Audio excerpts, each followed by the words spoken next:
बिस्मिल्लाहिर्रहमानिर्रहीम वस्सलातु वस्सलामु अला नबीना व मौलाना मुहम्मदन सल्लल्लाहु अलैहि वसल्लम. अस्सलामु अलैकुમ અને નમસ્કાર મારા પ્રિય મિત્રો. આજે આપણી બૌદ્ધિક સફરના એક એવા મુકામ પર છીએ જ્યાં જ્ઞાન વધતું નથી પણ દ્રષ્ટિકોણ બદલાય છે. આજનો એપિસોડ અત્યંત વિશિષ્ટ છે.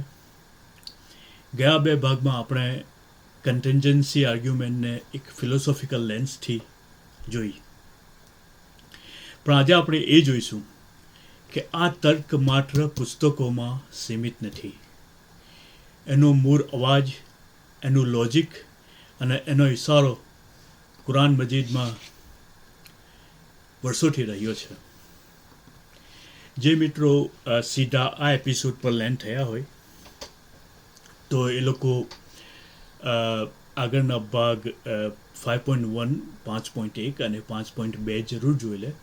તો એમાં આપણે કન્ટેન્જન્ટ વસ્તુઓની ડેફિનેશન, નેસેસરી બીઈંગ એટલે કે અનિવાર્ય અસ્તિત્વની જરૂરિયાત, અને એ અનિવાર્ય અસ્તિત્વ અલ્લાહ તાલા જ કેમ છે, જે કુરાનમાં વર્ણવાયેલા ગોડ કે અલ્લાહનું જે વર્ણન છે, તો એ નેસેસરી અસ્તિત્વ અલ્લાહ જ કેમ છે એ ચર્ચા કરી ચૂક્યા છીએ. તો જરૂર આગળના બે એપિસોડ જોઈ લો જો ના જોયા હોય તો તમારું આ લોજિક સંપૂર્ણ બની જાય, આખું લોજિક તમને સમજાઈ જાય. બીજી એક વાત કે આપણે જ્યારે કુરાનની વાત કરીએ છીએ તો અમુક વસ્તુ ચોખ્ખી કરી લેવી જરૂરી છે કે કુરાન કોઈ ફિલોસોફીની કિતાબ નથી દોસ્તો, અને કુરાનની આયતો જે છે એનું જે અર્થઘટન છે એનો વ્યાપ ઘણો મોટો છે. ઓબ્વિયસલી એ કામ મુફસ્સિરીનનું છે, ઉલમાઓનું છે, પણ આપણે આપણા વિષય વસ્તુના અનુસંધાનમાં એ આયતોનો વ્યાપ ક્યાં છે, એ આયતોને આપણે ક્યાં ફિટ કરી શકીએ છીએ એ રીતે જોઈશું. તો આપણે ખાલી આપણા વિષય સુધી સીમિત રહીશું.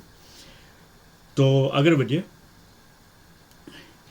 કે કુરાન આપણે જોઈએ કે કુરાન કેવી રીતે આપણને નેસેસરી બીઈંગ એટલે કે વાજિબુલ વજૂદ તરફ દોરી જાય છે.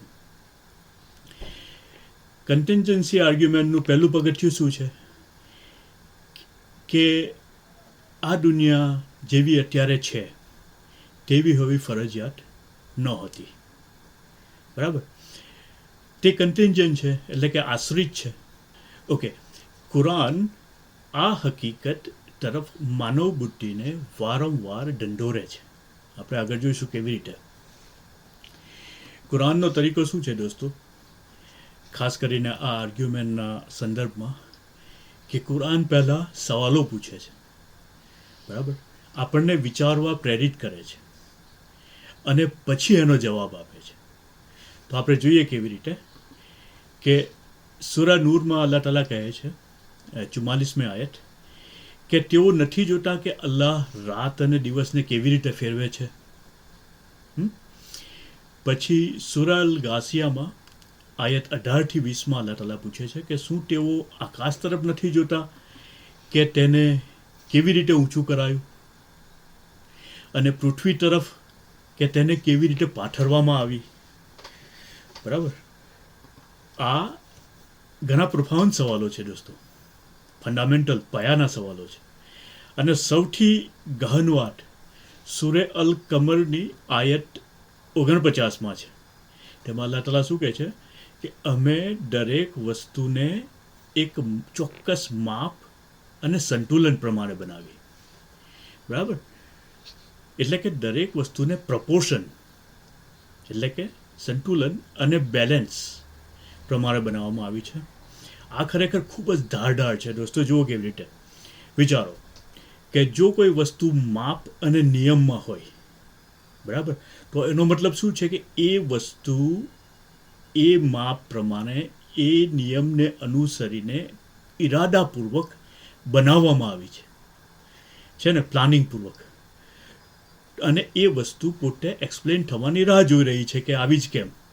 બરાબર. અને આજ તો છે કન્ટેન્જન્સી, છે ને, આપણે આગલા એપિસોડમાં જોયું હતું, ફરીથી જોઈ લેજો એક વખતે.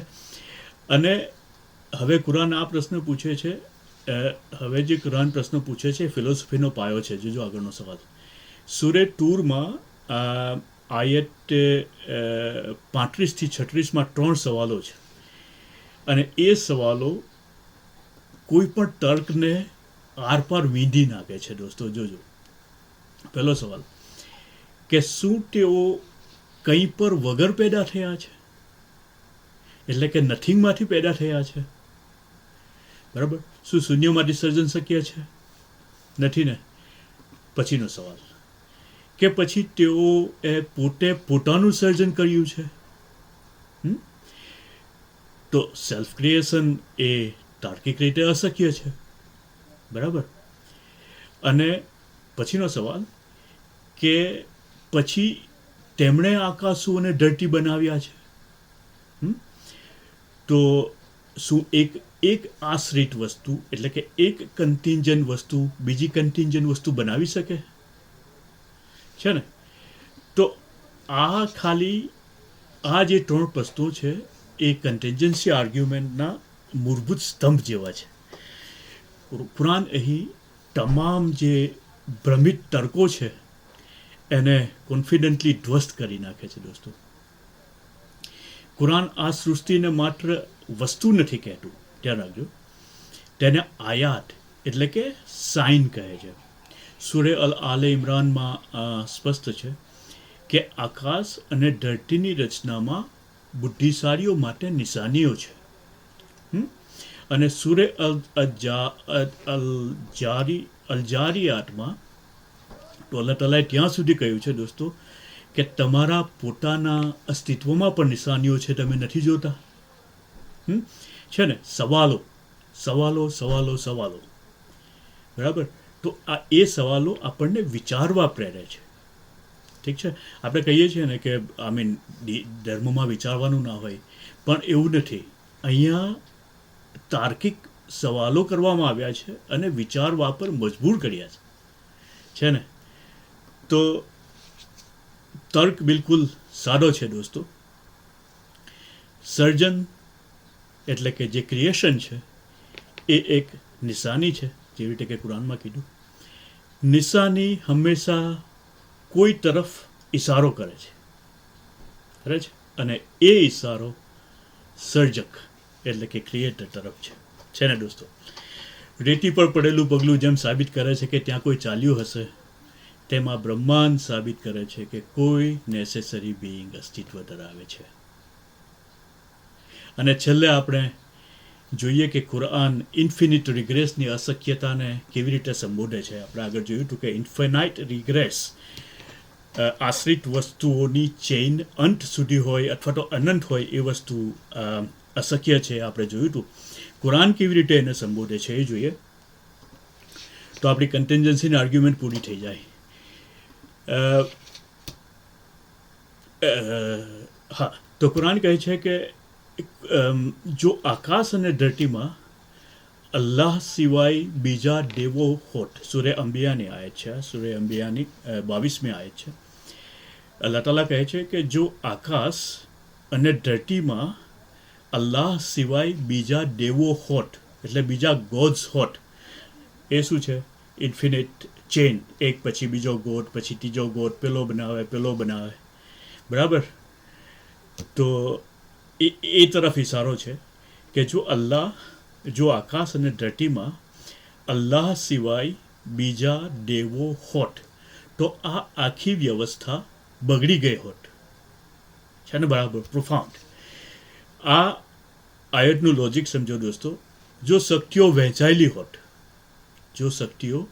વહેંચાયેલી હોત અથવા એકબીજા પર નિર્ભર હોત તો ટકરાવ અને વિનાશ નિશ્ચિત હતો ને. તો શું સાબિત કરે છે કે વ્યવસ્થાનો આધાર કોઈક એવી સત્તા પર હોવો જોઈએ જે પોતે અવિચલ અને સ્વતંત્ર હોય. હવે આપણે પરિણામ પર પહોંચ્યા છીએ દોસ્તો કે જે નેસેસરી બિઈંગ સુધી આપણે તર્કથી પહોંચ્યા છીએ તેની વ્યાખ્યા શું? ઠીક છે, ફરીથી આપણે સૂરે ઇખલાસ તરફ જઈએ. કુરાને ખાલી આ આખી વ્યાખ્યાને 4 આયતોમાં સમેટી લીધી છે દોસ્તો. જુઓ કેવી રીતે કે કહો અલ્લાહ એક છે, એટલે નેસેસરી બિઈંગ હંમેશા એક હોય છે. અલ્લાહ અસમજ છે, તે બેનિયાજ અને ઇન્ડિપેન્ડન્ટ છે. બધું તેના પર નિર્ભર છે. તે ન તો જણે છે ન તે જન્મ્યો છે. તે બદલાતો નથી, તેની કોઈ શરૂઆત નથી. તેના જેવું કોઈ જ નથી, તે મર્યાદાઓથી પર છે. આ કન્ટેન્જન્સી આર્ગ્યુમેન્ટનું લોજિકલ નિષ્કર્ષ છે ને. યાદ રાખજો દોસ્તો, આ કોઈ નવો વિચાર નથી. આપણી ઇસ્લામિક પરંપરાના મહાન વિચારકો આને વર્ષો પહેલાં સાબિત કર્યું છે. ઇબ્ને સિના, જેને આપણે અવેસિના કહીએ છીએ, તેમણે બુરહાનુલ સિદ્દીકમાં ખૂબ શુદ્ધ તર્ક દ્વારા આ વસ્તુ સાબિત કરી હતી. ઇમામ અલ ગઝાલી, જે પ્રોફાન સ્કોલર હતા ઇસ્લામિક ટ્રેડિશનમાં, તેમણે પણ આનું ઘણું, એની કિતાબનું નામ મને નથી ખબર, પણ એમણે પણ ઘણું ડિટેલમાં જે આર્ગ્યુમેન્ટ ઓફ કન્ટિન્જન્સીથી અલ્લાહ તાલાનું અસ્તિત્વની સાબિતી સુધીનું ઘણું ડિટેલમાં વર્ણન કર્યું છે. ઇમામ અલ રાઝી અને નવા લોકોમાં શાહ વલીઉલ્લાહ દહેલવી, એ લોકોએ પણ કુરાનની આયતોને આ લોજિક સાથે જોડી છે. ઇવન પશ્ચિમના ફિલોસોફરો જેવા કે લિબનીઝ અને એક્વિનાસ અને આજના આધુનિક વિચારકો જેવા કે એલેક્ઝાન્ડર પ્રુસ અને જોસ્વા રાસમુસન, એ લોકો પણ આ દિશામાં અને આ જ તર્ક સાથે નેસેસરી બિઈંગ સુધી પહોંચ્યા છે. તો દોસ્તો, અંતે વાત ત્યાં જ આવે છે કે આ બ્રહ્માંડ એક સવાલ છે અને અલ્લાહ એનો જવાબ છે. જ્યાં તર્ક અટકે છે ત્યાં અલ્લાહ શરૂ નથી થતો, ત્યાં તે પહેલેથી જ હાજર છે ને. અલ્લાહનું અસ્તિત્વ માત્ર એક માન્યતા નથી, પણ એક હકીકત છે. અલ્લાહ ન હોય એ કલ્પના જ બુદ્ધિ માટે અશક્ય છે. અલ્લાહનું ન હોવું અશક્ય છે. તો જો તમને આ શ્રેણી ગમી હોય તો દરેક ભાગને ઉડાણથી સમજજો. તમારા પ્રશ્નો કોમેન્ટમાં લખજો. હું કોઈ આલિમ કે સ્કોલર નથી, એટલે કોઈ જાતના ફિકહી પ્રશ્નોનો જવાબ ચોક્કસ નહીં આપી શકું, પણ આ શ્રેણીને લગતા જે આ વિષય વસ્તુ છે એને લગતા જે કોઈ બી સવાલો હોય, જે કોઈ બી બાબતો માટે તમને ક્લેરિફિકેશન જોઈએ, તો જરૂર કોમેન્ટમાં લખજો અને હું એનો જરૂર જવાબ આપીશ. સત્યની શોધ એ માનવી હોવાની પ્રથમ શરત છે દોસ્તો, અને પોતાના ઈમાનને શીખવું, સમજવું અને પરિપક્વ બનાવવું એ માત્ર મુસલમાનોની નહીં પણ દરેક ઇન્સાનની પ્રાથમિકતા છે, પહેલી ફરજ છે. અલ્લાહ આપણને સત્યને ઓળખવાની અને તેના પર જીવવાની તોફીક આપે. તો આ એપિસોડને બીજા સુધી પર પહોંચાડજો, શેર કરજો અને ફરીથી મળીએ એક નવા એપિસોડમાં. અલ્લાહ હાફિઝ.